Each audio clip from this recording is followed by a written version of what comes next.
There we go. Guys and gals, the correct answer, bing, ding, ding, ding. And it looks like the majority of you got it, actually. 4 to 5% is what the top shops are spending in advertising. Bear in mind, there's a couple conditions to this. Number one, and I was in the auto repair business for many years, so I've been down this road.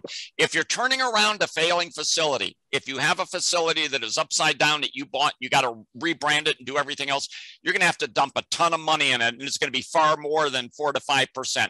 Number two, if you're in the transmission business and just do transmissions, you're going to be spending more than 4 to 5%. You're probably going to be up around 8, 9, in some cases 10%. And then lastly, here's one of the best kept secrets when it comes to setting a budget for marketing. That percentage needs to always be a percentage of where you want to be, not where you're at.